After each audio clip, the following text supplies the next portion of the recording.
Hi everybody and welcome back to another By Pen and Papers. First I'll be playing Citizen Sleeper 2 Starward Vector. We are back. We are so back in Citizen Sleeper after 3 years, more or less. We are back. It is a game developed by Jump Over the Edge and published by Fellow Traveler. It is a dice-driven RPG in a human and heartfelt sci-fi world. You are an escaped android with a malfunctioning body, a price on your head, and no memory of your past. Get a ship, find a crew, and take on contracts while you navigate across the Starward belt. I'm gonna say Starward or Stalwart or something like that because I don't know, I just can't say Starward. Anyway, we are back. The first game, Citizen Sleeper, was my personal game of the year of 2022. So I don't know if this is gonna be taking the title of best game of the year 2025 because there's so many good games coming out this year, insanely amount. Probably I won't be able to play most of them because of my potato PC, but I can play this, and I love this, and I'm gonna experience this. And I usually, gather my game of the years according to the games that I play, not that are popular. But I'll definitely vote for this probably on any Game Award nominees. In any case, I've fallen in love with the first game, with the story, with the characters, with my playthrough. You have it on my YouTube channel. You can check it out, all of the episodes and even the DLC episodes. I mean, all the game and the episodes. So I want to jump in here and see basically how good this is. There's no options, there's no need, there's not that many graphics or anything else. Maybe just audio options, but yeah. Anyway, let us dive in. Let us check out how this second game goes. We've played a demo, you can also check that video. And I do believe this is gonna be the same. The demo, I think it covered the beginning of the game, so it might be the same, but it might be a bit different. We will see. Also, I would like to thank the developers for giving me a review code so I can review and play this and do a let's play. And this is, again, you can see the version of the game right above. This is going to be recorded before the day of the release, so no day one patch or any patches between, well, maybe patches between today and the release date, depending on when I record. But just keep that in mind. If there are any patches coming day one or some bugs I enter, it's gonna be because it's still kind of early. Anyway, let us select a difficulty, which this is interesting. Tutorials on, recommended. Difficulty can be changed at any time from the pause menu. This is also really good, really acceptable. So let us see the safe mode. For those focused on the story, a low risk option. Broken dice are worth 1, higher stress tolerance, and death is disabled. We have the risky, the intended difficulty for those happy to be charged. Broken dice cannot be used. Standard stress tolerance, that incurs a significant permanent penalty. Oh boy. For experienced players, dangerous, who want an unforgiving challenge with no second chances. I do not like that. Dice repairs require more components. Oh my god. Very low stress tolerance, double energy depletion. Jesus, that is permanent. Basically nightmare run. We're gonna go with the selected until I start closing. Maybe, I don't know. Let's see who are we going. This is a new option, the push. So we have chosen from the chosen classes. We have the operator, the machinist, and the extractor. Let's read the extractor first. He has, in addition to endure, so working in harsh environments, but less to intuition, or actually no intuition. So I cannot do anything related or buff the intuition skill, which is highly in the previous game you just had like a minus to that. This is like completely off for you, and interface begins at 0 or like double minuses, and you need to fix it. The other two, you have something in it, so kind of like base, basic. So push, rally, a cure stress to boost your crew dice. So you're boosting your crew's dice. This is a new mechanic that I saw in the demo. you can actually have dice from the crew, which means crew is important. Rally config, +1 stress, +2 to lowest crew dice, which could be good. Extractor. Extractor sleepers are built to work at the coal face of corporate resource extraction, often in hard vacuum environments. Extractors have a high level of physical endurance, but their confidence means they struggle with tasks requiring intuition. Thank God the music started. Oh, I should probably also tune up the volume a bit. I think it's too loud. Yeah, I think we fixed it up a bit. Anyway, forgot about that. Sorry. Where did I? Their rally skill allows them to motivate those in their team, boosting their crew dice. Sleepers assigned to extractor work are often confident, self-sufficient, and have high level of endurance. Operator. So no endurance at all, like can't do anything about that. You suck at engineering, but you can boost it probably or level it up. The push skill, reboot, cure stress and to re-roll your action dice. That was like a free option in the first game. You could just have one re-roll after unlocking it at some point, and you just re-roll the dice that you didn't use, which is also cool. So reboot config, +1 stress, re-roll lowest dice. Operator. Operator sleepers are built to work with drones and remote machines over local networks to perform corporate resource extraction. Oh yeah, I'm good at interfacing, which means computer work. So resource extraction from a distance. Operators have expertise in working with interfacing computer systems, but are more physically fragile than other sleepers. Their reboot skill allows them to hack their own systems to re-roll dice, a risky but potentially powerful move. Sleepers assigned to operator work are usually cerebral, brainy, and precise people. Anyway, we have machinist or machinist. I'm gonna say machinist. I don't know. I like the art. The art is also new and very cool. Like, this shows that you are a heavy duty load. This shows that you're kind of fragile, connected to PCs and all that. And this guy is kind of all around, more or less. So, oh wow, I don't have any engagement skill. That's not okay. So, engagement, I can't access it at all. I have intuition and interface basic, so, you know, interacting. No endurance, but I can, you know, fix it up. And engineer skill is maxed out.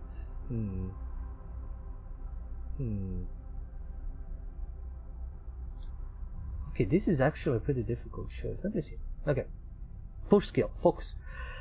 Cure stress to focus and action dice. +1. Wait, what is?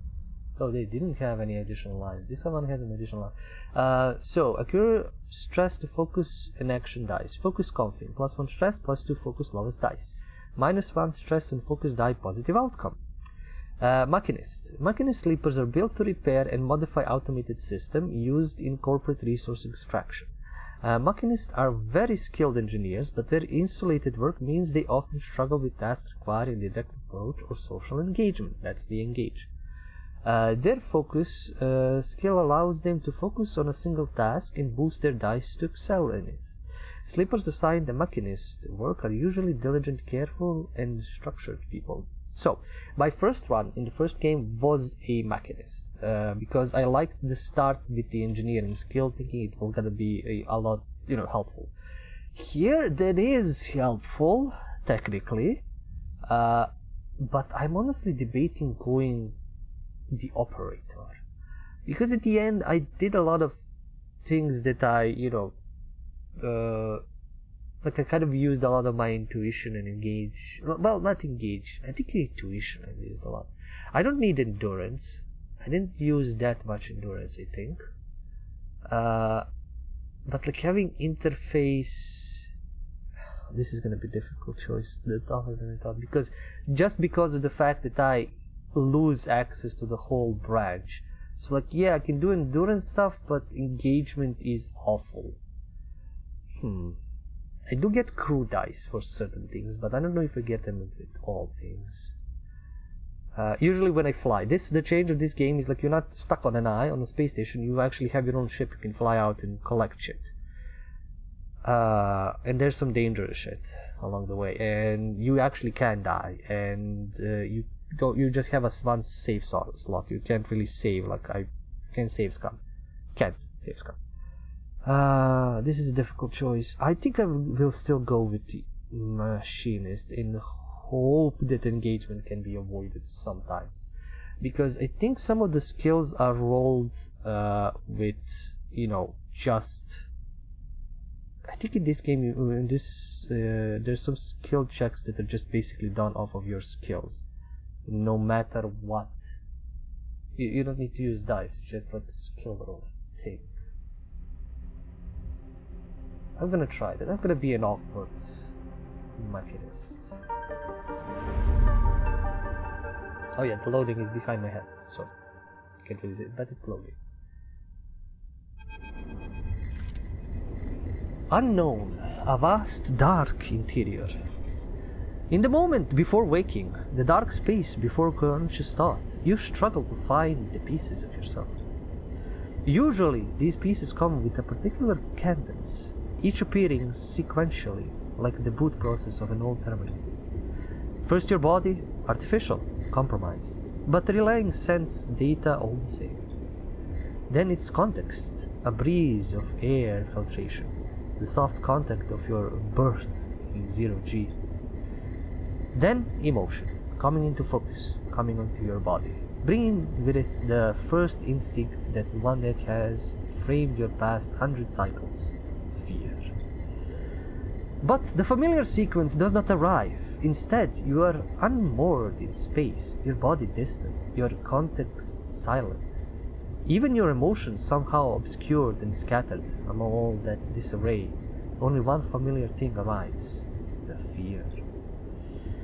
It is a scrambled, panicked fear, the drowning of fear, the falling fear, the fear that makes you reach desperately for any stable point. It is the fear that tells you something is wrong, something is very wrong. Wake up, sleeper. The voice is whispered in your ear, an act that makes you suddenly aware of your head pulsing in pain, your body rigid with tension. Sleeper, a familiar name, a mind copied, emulated, a body built, implanted. One person sleeping until their depth is worked away, their double being made to work, to be consumed, and eventually to be destroyed. A proxy, an emulation, a sleeper. That is what you are. But you escaped. You remember that now. Broke free of your corporate creators as an ARP, in search of a future. You cannot remember the details of your escape, but you know the fear has been with you ever since. All of a sudden, you remember you have eyes, and your eyes flicker open. This is all done in a trailer, a pretty cool sequence of sliding comic book pages almost. Trials, quests. Let's not click on different stuff. We have crypto, fuel, supplies, ship, all that. Pale eyes in a pale face. Rain. The name comes with its own specific sensation of fear. One you recoil from instinctively. Lame, relentless, cruel, and on your trail. Sorry to interrupt. A sharp smirk. But this ends here. You search your mind for more than a name. Is this how you reward me for my generosity? Lane is leaning over your horizontal floating body, looking down into your eyes. I took you in, protected you, gave you a purpose. You try to look away, but the corners of your vision you try to look away to the corners of your vision to find something you understand. Your body does not respond. I suppose that wasn't enough. He reaches into the pocket of his jacket and retrieves a small vial. This wasn't enough. The vial glitters. This object, you know, and have known for a long time. Stabilizer. The drug that keeps your artificial body, your emulated mind, from inevitable decay. The only balm for your planned obsolescence. The liquid roiling in the vial fills you with disgust. Lane pockets the vial. But it would be wasted on you now, after what you have done to this body of yours. He looks at you with a palpable disgust. Lane's eyes scan your body, and as they do, you become aware of the wires and tubes attached to you. Those that were meant to free you from your dependence, from the stabilizer, the control that grants Lane. They're free, you piece of shit! Don't need you anymore. A voice comes from somewhere behind Lane's head. It is a voice you know, but when you search your mind to try to understand why, you find only dizzying darkness. Shut him up! Lane barks the command, and you hear the sound of impact of pain from elsewhere in the room. You try to remove your limbs. You try to move your limbs again. And this time you feel a flicker, the twitch of a finger. You feel the extension and compression of synthetic muscle. Free, are you? Lane smirks. You were free when I disabled your tracker, when I gave you the stabilizer you needed. He scans your body with angry eyes. Now, you aren't free. You are just broken. I had such big plans for you, Sleeper. I invested in you. Lane grips your arm hard, and you feel a jolt of reaction. You will the arm to move, but you have ruined all that. Lane speaks louder over the sound of the struggle behind him. I will try to preserve your body, of course. I have my own uses for it. But your emulation... You feel one of his hands searching behind your head. He finds and grips the thick cable running into the port at the base of your skull. I will burn that out. Lane jerks forward, slamming across your body, then spinning away out of sight. You feel yourself rolling. The cable is plugged into your looping and wrapping around your limbs. Then you feel hands steadying you, pulling cables. You glance around wildly and see someone diligently unplugging you.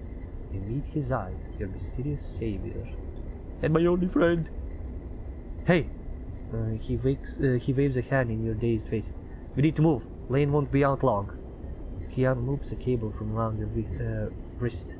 Sleeper? Help me out here. You blink slowly. And do you know this person? He leans over you and you feel his hand on the connector. Flicking switches, releasing locks. Come on, come on, come on! He tugs the connector clear and pulls you up. You see the room you are in for the first time, filled with tech and terminals, wires waving everywhere. All lit by big windows, looking out on an impossibly bright, screen-filled street beyond. In the corner, you see the dark shape of a floating body, surrounded by a glistening constellation of crimson baubles. Is that blood? Move! You are wrestled and shoved towards the door, which slides open in front of you. Then you are out in all that brightness, all that movement, gliding hard towards some unknown destination. You come to a stop in a dark alley. The one who guided you here pausing to catch his breath. He doubles over beside the massive life support unit that sends a lukewarm breeze across your skin. You stare at him, trying to recall anything about him. You notice his tattered jacket, his lightweight clothes. You remember this station runs hot. Something about the power that flows through the place. He looks up and meets your eye. Oh, you will see where the station is. It's quite intriguing, and that's why it runs hot. You should press something else except continue, like space or something, or next. Where there isn't the next button. I need to actually go and click on shit. What's going on, Sleeper? He wipes sweat from his forehead, and it floats away in a swarm of spheres. Talk to me. Who was that? Where are we? Who are you? You see a concerned frown cross his face. Don't mess with me, sleeper. That's not funny. He comes closer, eyeing you carefully. What station are we on? He narrows his eyes, waits for the answer. You close your eyes, trying to recall. You force your way through the dark to the image of a station. No, a city growing on the back of a vast set of hexagonal solar cells, shadowed by them. You open your eyes. Dark side. The word leaves your mouth like an exhale, an instinct. Before you heard yourself sound it out, you didn't know it was there. He sighs. And me? Who am I? You see something like fear in his eyes, panic, perhaps. You stare hard at his face, the slight upturn of his mouth, the intensity of his stare. Nothing comes. He closes his eyes and drops his head, putting a hand to his temple. The reboot. He is speaking quietly to himself. Lane interrupted the process and he lifts his head and stares at you. We need to keep going. We need to leave. He turns and kicks down the alley. Come on.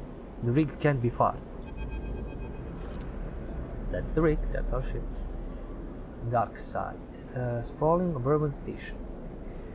As you are led through the passages and serviceways of the station, you try to recall your life here. The texture, the temperature of Dark Side feels familiar, but you struggle to pin specific memories to it. Focusing hard, you recall waking up in these passages, cycle after cycle, the rhythms of the station flowing over you along with the crowds. You recall desperation and the slow decay of your body that caused it.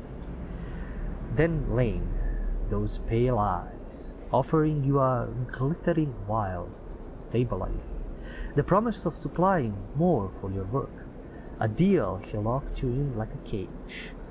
There, your memory fails you, but in the dark beyond that moment the residue of panic, fear, remains. You were Lane's prisoner, Lane's plaything. You shudder in the cold passage. Wait. Your guide holds up a hand, and you stop your glide using the wall. Ahead, you see a tunnel opens up in a wide open bay, with a few doors leading to cylindrical tunnels, the docks. They're watching the rig. He nods towards the docks, and you see one of the doors has a couple of figures flanking it. One covered in ornate tattoos, the other with bright silver implants along the cheekbones. Utsuba, Lane's guys. He looks at you and shakes his head in frustration. All this, it's not coming back to you, is it? Something catches your eye and you see he is playing with a coin, nervously turning it over and over in his fingers. He sees you looking and slips it away. He places a hand on his chest. I'm Seraphim. All right? He looks pained when he speaks. Lane? He was our captor, both of us. We did this so we could escape. Seraphim. Troubled, stubborn, we need to reboot you, to break your dependence. Oh, we needed to reboot you, to break your dependence on the stabilizer. He pauses. You know what it is, right? You nod meekly. But Lane interrupted me back there. The reboot didn't complete, and he sighs and shakes his head. We can still make this work. He looks back at the docks. I'll lead them away. You get the docking bridge open. If we make it to the rig, I know how to get us in. Got it? Got that?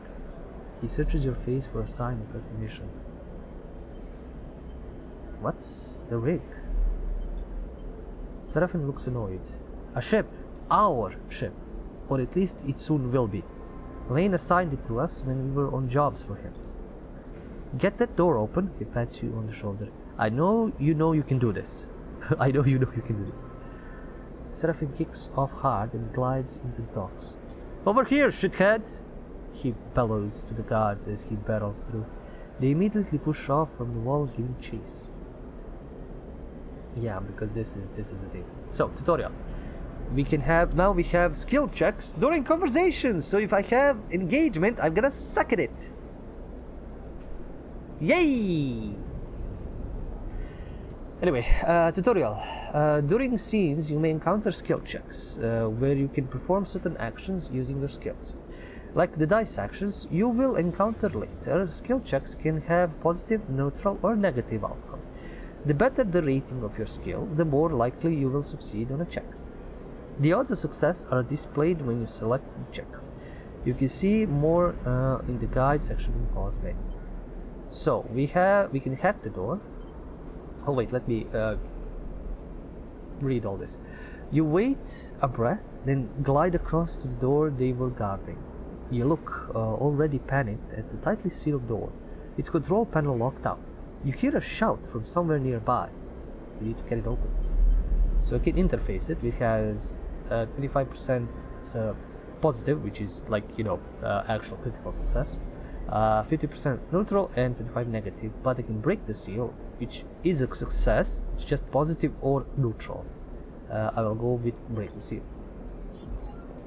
Positive outcome, -1 stress. Shit. Okay, no, the stress is... Oh, stress is the button, not buttons, the numbers up there. And this is a very new system. I will explain it when it comes. It's very painful system. Anyway, you shift to the open. No, you shift to the open central access panel and wrench it open. No, you shift to the central access panel and wrench it open. I can read English, probably. I will fuck up often. It only takes a moment to understand the mechanism, and you reach in and snap the locking access, the door popping open with hiss. Go, go! Seraphine flies past you through the doorway into the docking tunnel. You turn to see the two guards approaching fast across the docks, and quickly glide after Seraphine. Seraphine is already at the rig's door, inputting an entry code. The rig's door scissors open and you both rush inside.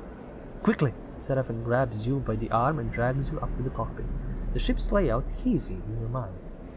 He dumps you in a flight seat and straps himself into his own.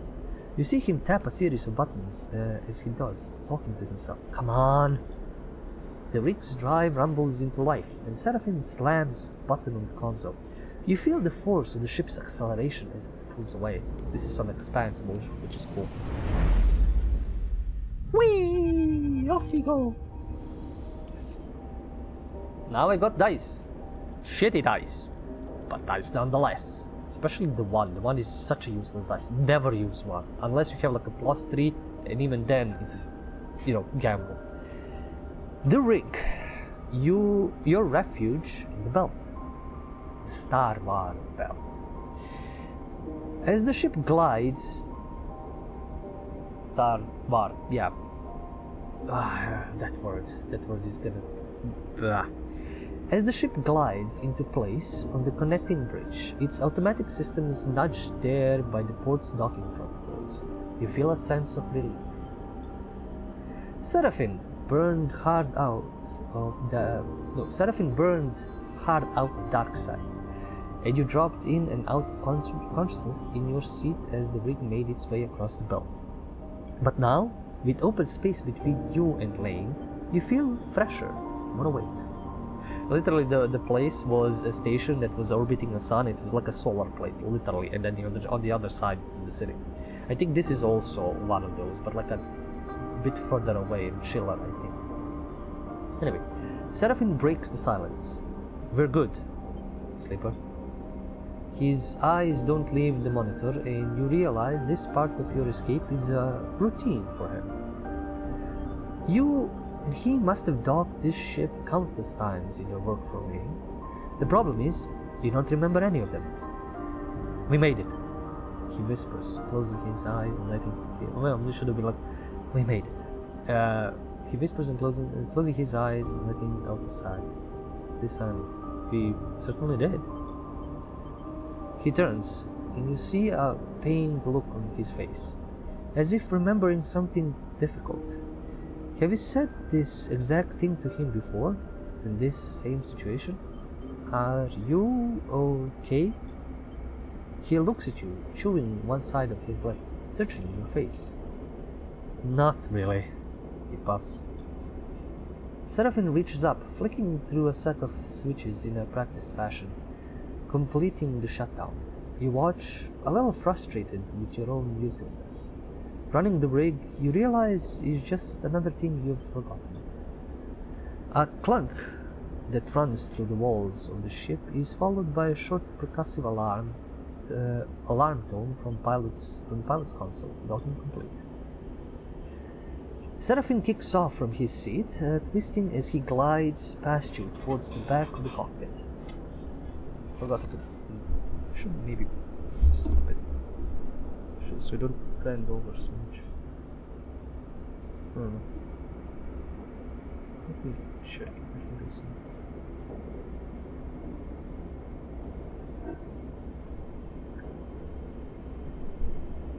Adjust this a little bit.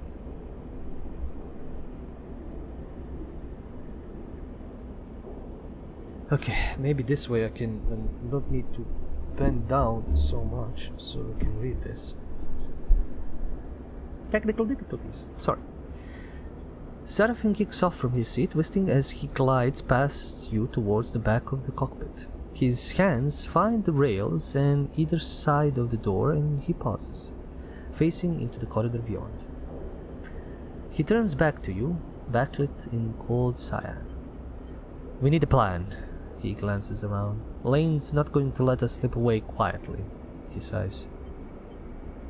We hide here. We keep running. We need to talk. Seraphin furrows his brow. Not now, Sleeper. We need to forget. He flinches, the words coming out wrong. We need to focus on something other than... He pauses again. Unsure. Us. He sighs. We need to survive this thing first, then maybe we talk. Fine by me.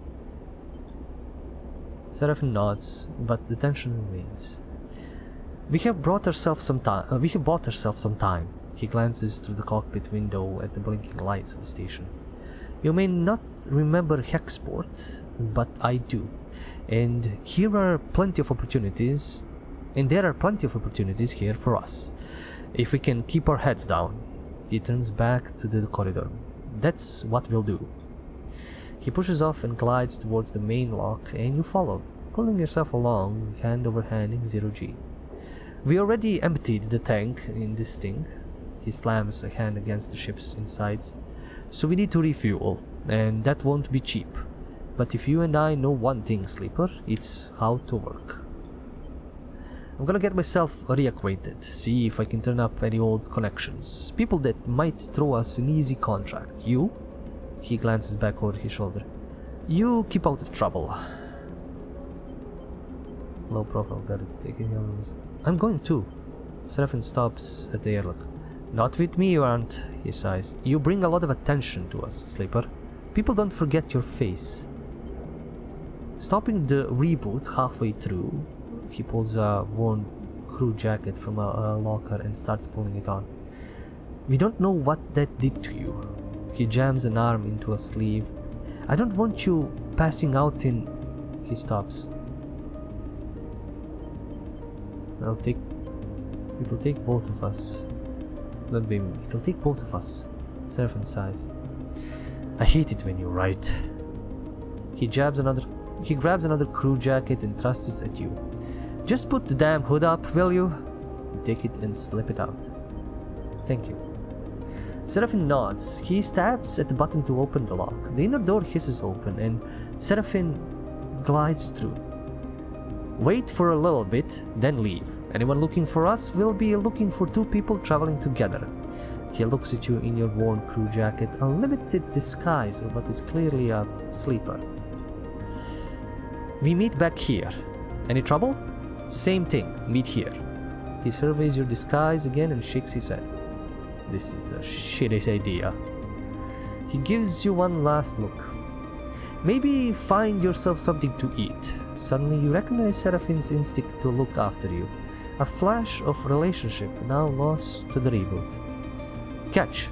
Seraphin throws a handful of something towards you. You manage to grab the projectiles and then you open your hand. You see a stack of cryo chits. These should get you some food. We'll need some more to fuel and supplies. We need some more for fuel and supplies, he grimaces. That means odd jobs on the station for both of us. Seraphim kicks off and glides down the docking bridge. Don't go too far, alright? He shouts as he leaves. Take it slow. And with that, he's gone, leaving the connecting bridge and heading into Hexport's docking concourse. You wait for a moment in silence. Make a plan. You try to think ahead to what might be coming. You'll need work. That's the first step. But what then? Lane will be coming eventually. The sooner you can put some distance between you and Hexport, the better. So that's the plan. Rest, resupply, and run. You shake the thoughts from your head and pull the jacket tight. Let's see what Hexport has to offer. You kick off and glide into the port. I can still have different options depending on, what I choose. This is the same as the demo, but I can choose something different or play a different character and have a different beginning and all that. Anyway, tutorializing. This is the action dice. Use mouse wheel to scroll your view, select locations with left and right click to leave location. Okay. Welcome to welcome to Citizen Sleeper 2 Starward Vector. The game runs in cycles during basically days, during which you can perform actions with your dice, use cryo to buy food, use food supplies and items, progress clocks towards new scenes and events. You can review tutorials anytime in the guide menu. Okay, so this is our drives, these are the quests, we will see that later. These are the dice that we can use for different things. A map of the Starward Vector, because now we have actually, belt. The push is the extra skill, the rig is, I can go extra to the rig, I can change these. Tutorial. Welcome to the character screen. Here you can upgrade and configure your sleeper. On the left, you can upgrade your skills to improve the skill modifier applied to your dice when you undertake an action. To the right, you can upgrade your push, the ability of your class. When upgrading your push, only one upgrade at each level can be activated once. You can configure which upgrade is active only when while at the hub, so not while I'm outside doing shit. So, -1 stress and focus die pros outcome, +1 to affected dice. So I don't have 2 points. I don't know if I had points in the demo to play out. Wow, each of these is 4 points. Damn, that's gonna suck ass. And they don't have any additional bonuses except just pluses. Like in the first game you had one step is a +1, the other step is like a bonus to that, like something specific, like these pushes. It would be like you reroll dice, you don't lose dice and stuff like this. Is gonna be a more difficult game than I expected, and like not just pluses. And this is basically you're in a minus for you. This is leveling me out to 0, and this is giving +1 dice, +2 dice, which is not that great. God damn, I might need to increase this to the maximum and then work on the others. It's gonna be so much difficult than the other game. Okay, I can move this. Can I rotate? Yes, I can rotate. This is literally a solar panel that's way away from the sun, the Hexport. That's why it's called Hex. But it's okay because it's not so hot. It's away from the sun, but it still works. The other one is very close. Dark side is very close to the sun. Okay, this is the rig, your refuge. The rig is your ship and home in the Starward belt. While the rig is docked at the hub, there are multiple areas you can visit. Bunks use dice to reduce stress, galley uses supplies to regain energy, other locations will unlock as you play. While the rig is in dock at the hub, your crew will also help to gather resources to contribute to the upkeep of the ship. You can choose which resource they should focus on in the crew task menu on the left. They have a random chance of acquiring it at the beginning of the following cycle. So like odd jobs, we need cryo, scavenge food, scavenge supplies. This clock is a cycle clock. It will progress towards the event. Each cycle it completed will be triggered. I didn't see it at the beginning, so this is clicking to go to the next cycle. This on the run. Like if this finishes, I'm screwed. Okay, we have 2 supplies, some cryo, no fuel. You put some distance between you and Lane, but you are sure that he'll close the gap as soon as he is able. So I can tell him to get food, supplies, cryo. I'm gonna get them to go get cryo so we can buy food and supplies and all that. We have location, Hexport Exchange, base station, goods exchange. In Citizen Sleeper 2, you perform actions by assigning action dice to them. The higher the dice you assign, the more likely you will succeed at an action. But your dice will be modified by your skill. Your skill modifier for the action is displayed on the right and will reduce or increase the value of the dice assigned to the action. Like skill checks, dice actions have 3 outcomes: positive, negative, and neutral. Each action is also rated safe, risky, or dangerous based on the outcome it has. The more dangerous an action is, the more significant both its reward and consequences are. For more information on dice actions, check the guide. To assign dice or item, click drag it to the action you choose, then click start action. So, we can be an engineer, so trade scrap. Trading scrap is all about identifying materials and cleaning up components. It's an engineer's job more than a trader's, which I am. Impress the brokers. The data brokers are the heart of the exchange. They show off their knowledge by discussing the crypto. Maybe if you can talk the talk. Interface. Rules of the exchange. The exchange buzzes with the conversation of commerce. This is a place where contracts are found. You just need to look. You need to look at each of these and then decide which one you're going to do. This is a very strategic game, depending on, you know, putting your dice at the right place. What was this? I forgot to read. This is Hexport Docks, busy way station dock. We have chat to the crews, engagement. There are plenty of crews milling around the docks and moving cargo. They could be a good source of info. Oh my god, I'm gonna be so handicapped with the goddamn engagement thing that I can't level up. That was one of the things I think I leveled up the first in my first game, maybe, or something, because that's like charisma based shit. Well, just like in real life, I'm absolutely not charismatic. So that fits. I also need to snack on something. This is gonna take a long time. Anyway, explore the docks. Hexport's docks are dizzying mess of braided cables and flickering signage, filled with busy spacers. Exploring is both thrilling and intimidating. Hexport connections. The Hexport docks strum with life. There are contracts to be made here, and you are sure of it. So this would be like useful to do here because I'm not gonna lose much, instead of actually using it here. Here I should be using this so I can get a proficiency bonus on it. So like start the action, and again you just progress the clock. Clocks track your progress towards both positive and negative events and can be filled with performing actions by passing cycles. So yeah, I have 4 things to use before something happens. You made a reasonable deal on a cache of air filters and the buyer remarks on your good business sense. So this would be actually also kind of useful, but there is a negative. I have 2 shitty dice, which is a problem. But I can put here and explore the docks.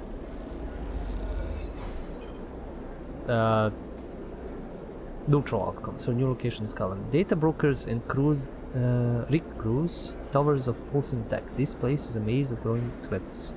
I still got 2, which is cool. I lost some energy, but I got a new place. The Benz, chaotic dockside bar. Here you can eat in exchange for cryo. Eating gives you energy and stops you starving. Different foods give different amounts of energy. Play Star and Stoker. SNS is a spacer gambling game played with custom magnetic dice.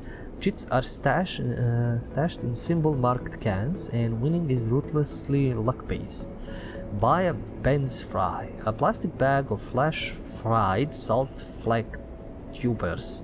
The Benz Fry brings spacers back to the scattered tables of the bar cycle after cycle.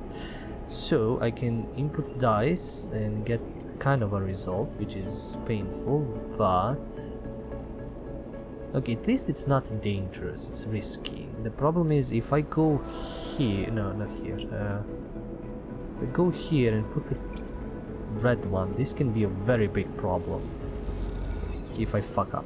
Okay, positive. Okay, also, great. I'm lucky. I traded scrap and got that, but I completed this, so I can't do both of these. I've completed this zone. Basically, new location discovered. 2 new locations: Export Trade Hall, Spacer Trading Market. Buy fuel. Okay, so this is where I basically buy shit. Buy fuel. Fuel deposits like this can be found at most stations selling lifeblood of the belt, transport and trade.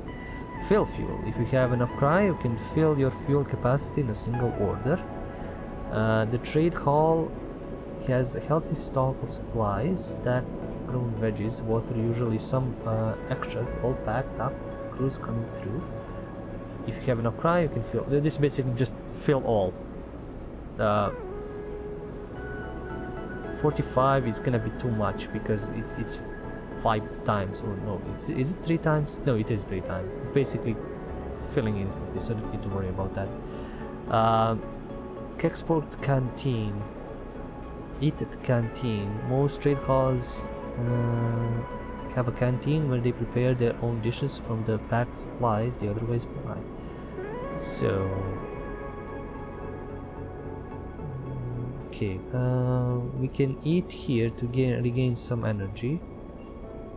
I think I'll lose just 2 energy when I sleep, so maybe it's... I'll eat.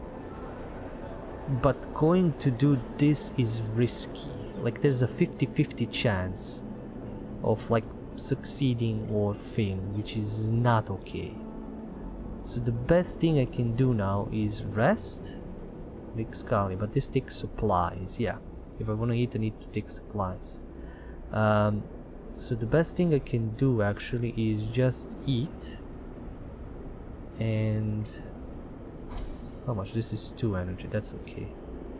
I can eat, and I sacrifice these 2 basically because I don't have a push skill at all. I can go glitch, nor does anything work here, so I'm just gonna go to the bunks. Rest and recovery. Sometimes it's necessary to rest, or at least try to, in the compact bunks of the rig. This will help you reduce... no, this is just rest and recovery thing. I'm just gonna end cycle. Using the 1 and 2 dice is useless. I'm not that lucky, and I also got 2 shitty dice again. This sucks. Not 2, 3 shitty dice. We're in trouble, Sleeper. Seraphin leans into the bunks as you are getting up. Without further explanation, he disappears down the corridor towards the rear of the ship. You drift out into the passage, pulling on your clothes, and glide down the length of the rig. The cool air making you shiver. Seraphin is a silhouette silently leading the way. He stops at the far end, diverting through a side door, shooting you a glance as he does. You find Seraphin inside, holding one of a tangle of arm-thick tubes that are waving in 0G engine room. You know what these are? Fuel pipes? Fuel pipes? Seraphin shrugs. Seraphin shrugs. Close enough. These are the engine's feed lines. He waves one in the air. And before you ask, no, they aren't supposed to be waggling loose. What happened? These must have broken loose when we pushed the ship hard on our way out of Darkside. He looks at the mess. We are lucky the reserve tank is empty, otherwise... He shakes his head. It would have been bad. But... He pushes the pipe to the side. No feed from the reserve tank means that the rig's range is limited to the local region only. He thumbs the large lumpen housing of the engine. This thing can't take us anywhere far. So we fix it? Seraphin sighs. That's the short of it. Seraphin whacks the engine housing again, harder this time. Just not been a run of luck. Not in mine with the dice. He turns and starts gathering the tangled feed lines with frustration, evident in the violence of his movements. We will need a new set of these, that's for sure. He starts forcing them into a crate. So how about you try to track them down? I'll take a look at the things here and see if I can figure out another fix for the reserve tank. He glances up from his work. From what I've heard on Hexport, Factory Row is the place to find shipfitters. Maybe you can do some recon while I sort this place out. It's on the other end of the station. Okay, I'll take a look. Seraphim keeps working. Wait. Seraphim pauses, seemingly unsure. There is something else. He drops the feed lines and they float, waving in the air like tubular seaweed. I've heard word that Lane's on the hunt. He frowns. A message went out everywhere in the local radius of Darkside. He's looking for us. And we can't leave. Exactly, Seraphim sighs. Which is why we need those feed lines. I'm going to try to work something out. Maybe I can improvise a solution. I don't know. He looks down. I'm no shipfitter. But while I do, you go hunting. See what you can turn up, okay? He smiles a weak smile. Get going. You leave the engine room, the clanking sound of Seraphim's cleanup efforts echoing through the ship. Fuel feed lines. That's the next step. You take a deep breath and head out. You have discovered a drive. Drives help you track and choose your objective in Citizen Sleeper 2, basically quests. The arrow button on the top left opens drive menu, where you can choose which drive to track. Once a drive is tracked, a yellow marker will be placed above any location that relates to that drive. Drives come in two types, major and minor. On the completion of a major drive rewards 2 upgrade points, and a minor rewards 1. So main quest 2, minor 1, which is okay.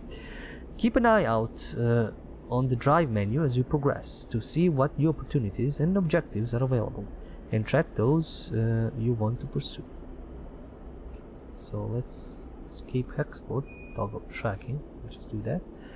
I'll get him to get us some health cryo. I need to buy shit. New location discovered. Factory Road. Did we? Yeah, we poked our noses into everything. Okay, we have searched the row. The factory owners of the row speak mostly in terms of supply and demand, but going door to door might help you find the shipfitter you need. Or endure. The factory row is filled with workers hauling materials through its zero-G corridors. Helping might win you some fans among the factories. I need to do this quickly. Trusted supplier. The Hexport factories are picky about who they work with. Trust is a key currency here if you want to find a shipfitter. Because this is a 0+ intuition, I need to just use this. And I will get both. Trusted supplier. New location discovered. Swift scrap solve. Data diffusal shift. All scrapyards have paid data diffusal work to offer, as old tech tends to be laced with protocols and countermeasures that need disabling. Scrapyard shift. Swift Scrap Solutions, or SSS as it's known locally, is a chaotic and slightly terrifying scrapyard where open shifts are always available. Okay, that is fucking funny. Sell raw scrap. SSS is constantly processing scrap for the factories in the row. They'll pay good money for raw hull plates. I mean, I can do this, but I don't know what it gives me, so I'm not gonna do that. And I need to actually fill that to find trusted work. So I can try this. It's risky, but I need a success. It's 50-50. Positive outcome. Okay, trusted supplier. Great. You have a little trust with the factories now. The trick is not to waste it. Hexport, busy industrial station. Factory row howls as you glide through its cramped passages. Whatever its many bays and rooms once were, they now serve as containers for industry of every kind. Whirring manufactories precisely engineering components with rapidly shifting arms, while scrappers hammer incessantly to bend ship plates. Everywhere you look, there is energy and activity, and for good reason. Hexport itself is built on the derelict fragments of a solar reflector. Yeah, derelict fragments of basically a Dyson sphere. And even the small amount of energy generated by its remaining mirrors is enough to power a city of machines.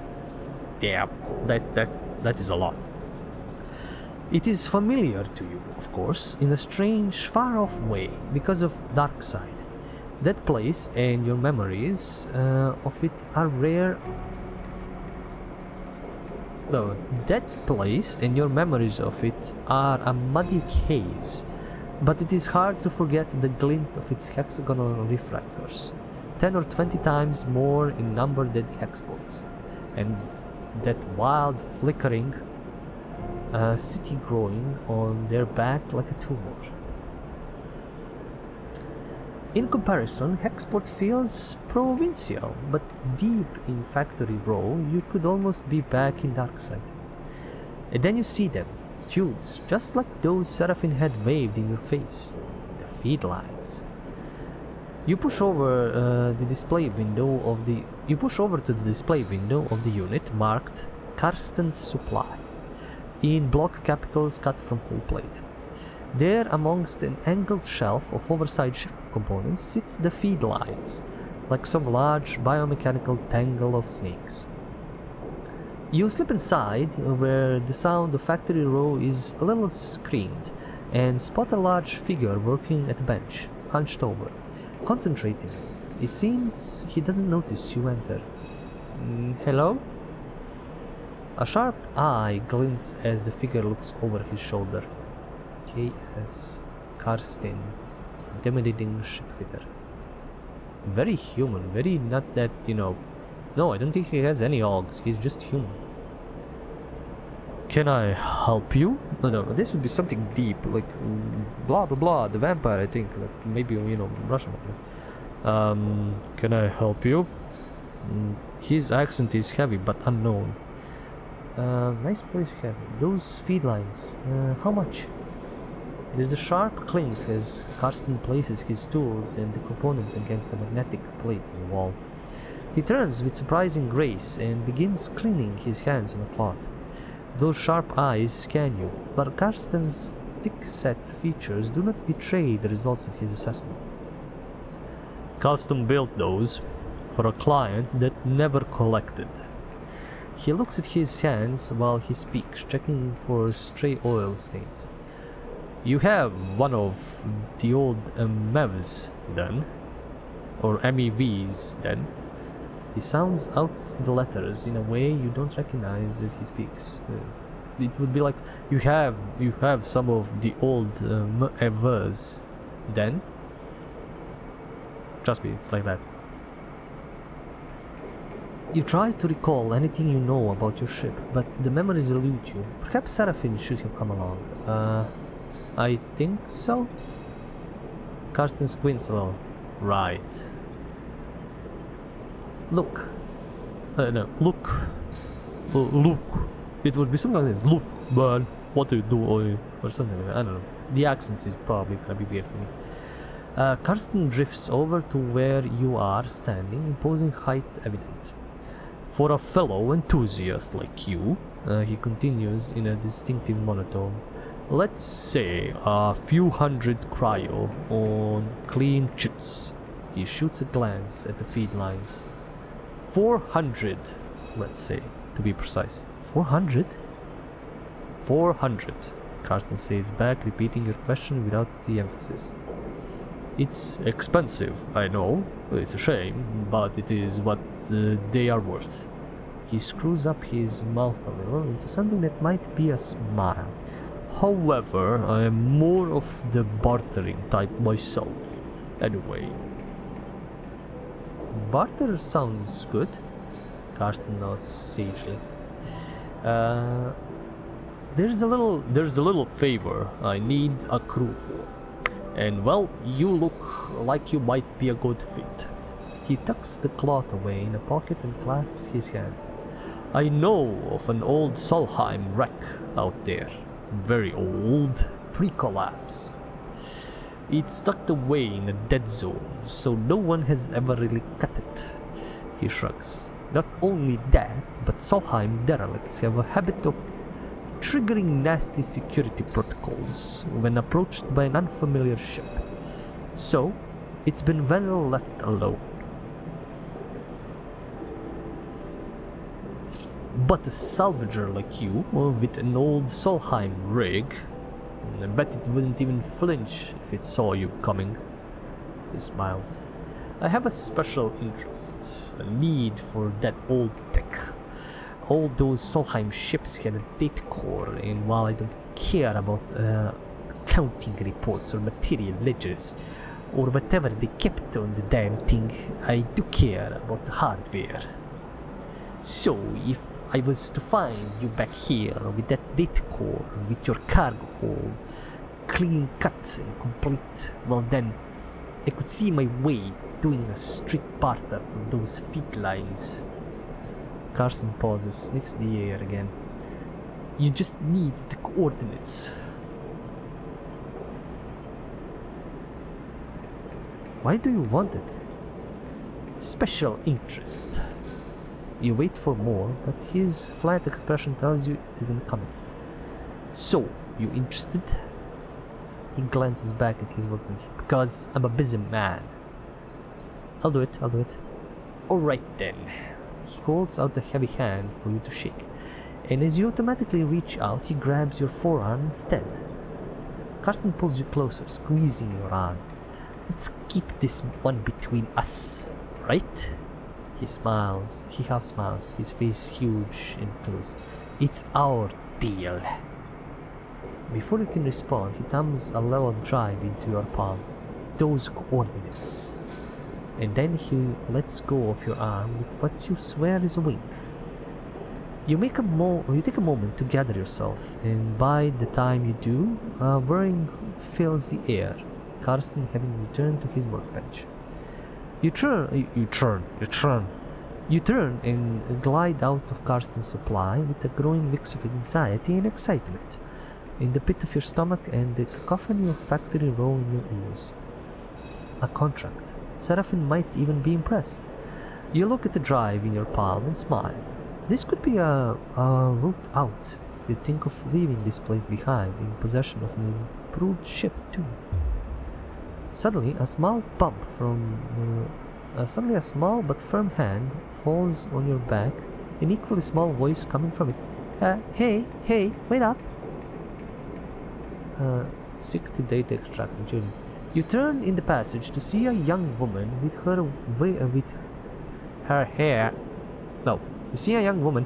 her hair waving from the rapid glide she clearly just came out of to catch you. She steadies herself using your shoulder. Sorry. She smiles a quick and flat smile. Wanted to catch you. I'm Junie. Her dark eyes flick around nervously. You notice the portable terminal she carries, something data scrapers call a deck. Shadowrunners, deck runner. Anyway, and her backpack full of components and trailing wires. Do I know you? She pauses, confused by the question. No? She pauses again. Karsten, she starts, still catching her breath. He sent me to grab you. She smiles, that flat smile again. Wants me to come with you on that job. Her eyes shoot down to the drive in the palm of your hand. She smiles again. Why didn't he tell me? She glances back towards Karsten's. I guess he forgot. He does that sometimes. She looks sheepishly at you. He just grabbed me after you two were done talking, so... Karsten's always sending me on things like this, and I guess he wants me to help you out. Keep an eye on things. She pauses. It can be pretty helpful. So, she looks around the passage. Should I meet you at your ship, and you can tell me when you're ready to go? I'm not sure.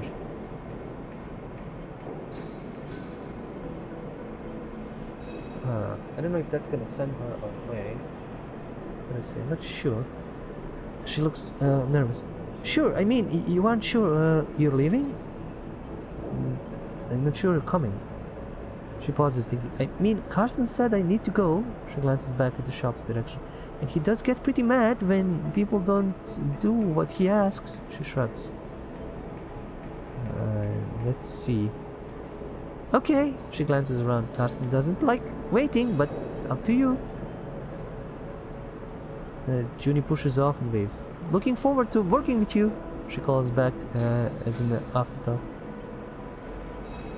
What about the ship? Oh, I'll find it, she calls back and then disappears down the passage. You watch her go, glad of the contract, but nervous too. Will Karsten keep up his side of the bargain if you deliver? New local crew available. New location discovered. I don't know about this, Sleeper. Seraphim looks nervously out of the rig's window as you finish explaining Karsten's deal, as well as Junie's offer of help. If this job was easy, Karsten would have done it himself already. That means there's a catch. He frowns at the stars. And there's definitely something going on with this Junie girl. He shakes his head. She would be useful though. No doubt. Seraphim shakes his head.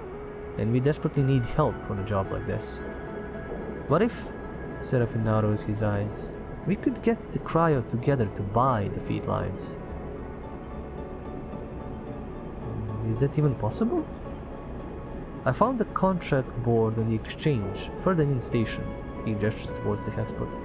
We take on a job that might get us some of the way towards buying those feed lines.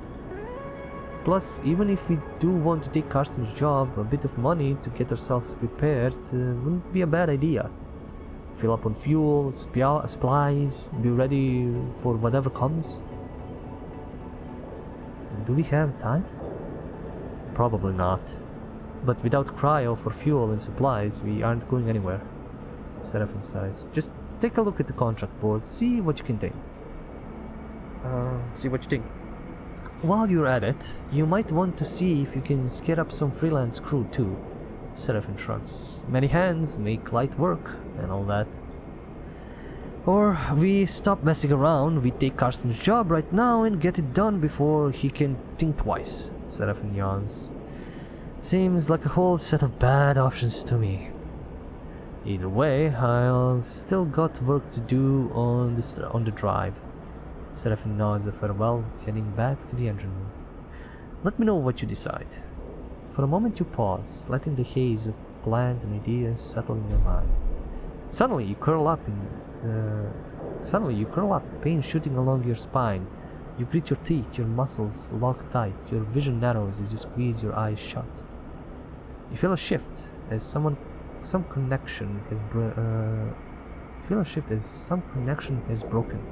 It's almost impossible to describe, like you're floating away from your body, dispersing, dissolving. There is nothing familiar in the pain, nothing to hold on. You grit your teeth. And then another shift comes, and you are back in your body, trembling against the metal wall of the passage. The pain slowly fades, becoming a pulsing throb, and then a residual flicker. You flex in 0G, stretching out the tension. There is a strange sensation, a distance that persists beyond the pain. A disconnection between your body and yourself, a flickering numbness that refuses to recede. You wonder if the reboot has done something to your body, or if this is some new sensation you'll have to live with indefinitely. It strikes you that you know so little about the body that houses you. It could be moments away from collapse, or it might preserve for countless cycles like this. You try to shake off the feeling, pushing your hands against each other until they feel like they are yours again. Time is the only thing you need, and right now it feels like it's running out fast. You head for the airlock. You have looked. You have unlocked a contract, open map, screen to view it. Yeah, this is the contract you need to do. Contracts are high risk, high reward jobs that you and your crew can take on. Contracts require preparation and care to succeed. You'll need to gather enough fuel to travel to the contract, gather as many supplies as you can afford to keep you and your crew going, look for opportunities to recruit crew temporarily or permanently to help you on a contract. Consider which crew to take carefully. They have different skills and stress resistances, and who you choose can affect the story. Once you're ready, you can select the contract on the map, and then your crew to proceed. Yeah, that's important. Like, you have crew, you have their stress, your stress. This is wholesome. Extract data, 1 feed line. Carson is offering you a straight barter for the feed lines. You need to find if you bring the data code from this terminal. Any new raw scrap is yours to take. Let's go back for now. And yeah.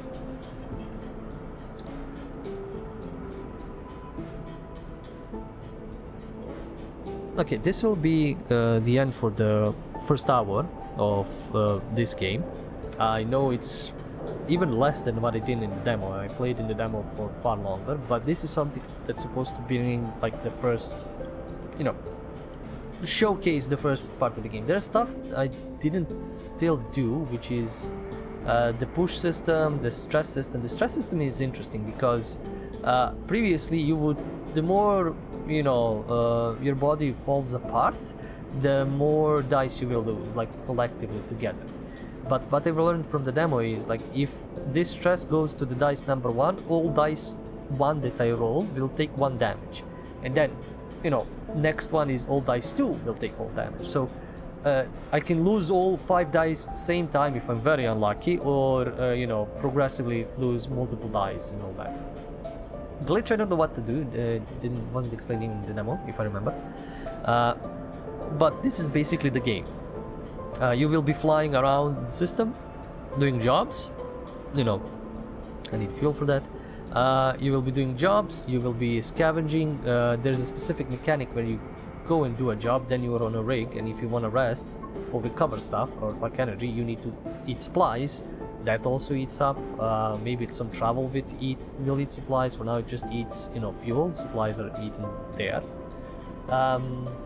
Also, you need to get a team. You specifically for the skills that you don't have, so they will do stuff like that, and they usually have 1 dice to use for that skill. So that's gonna be important. I don't think we're gonna have multiple like timed events. Hopefully this is like gonna be a first one, and then after that it's gonna be like a lull, maybe, so I can do some skills and do stuff. But this is gonna be like the end for this episode. So and what we will do basically for now. I'm gonna actually switch this for him to find some supplies, because they're I think more expensive than fuel. If you can find supplies, you can, you know, get something.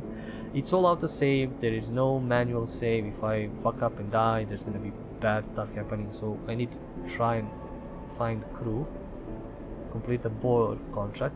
I will get one, and you know, continue the game. We will see how it does. This has been the first hour to showcase. There's new mechanics, there's new functions. This is gonna be completely differently. This is like completely gonna change my play style of this, and it's gonna be more dangerous than in the first game, because the first game it had kind of a problem. Like from mid game, you basically don't need to worry about anything. You have the supplies, you have the money, you have the resources and everything, so you technically are, you know, kind of just cruising if you play properly and you have dice. But now I don't have rerolls. I need to push myself for special stuff. I'm rolling shit dice for now. Hopefully it will change, and I will probably need to risk a lot more, or like go into safe jobs that don't damage me, or I will see. Anyway, this has been the first hour for Citizen Sleeper 2 Starward Vector. You can check it out on Steam and, you know, get it. I think the price is, let me see what the price tag is. It doesn't say, but the first game was what is it? It's now on sale. It was $20.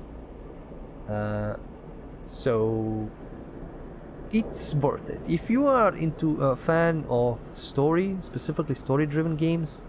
It's gonna be worth it, trust me. And the challenge of this is of the dice and pain and suffering from loss and failure is emotional. It's very emotional. It's a great game. I would suggest. Anyway, thank you guys for watching. Thank you for sticking around. Do like, subscribe, comment, dance. There is Patreon for support. You can check out this madness live on Twitch/ByPenAndPaper whenever I stream, or you can check me out on YouTube at ByPenAndPaper for demo analysis for Star Wars Let's Plays whenever else I do. The next time, as always, remember, it's the stories that we play. See ya.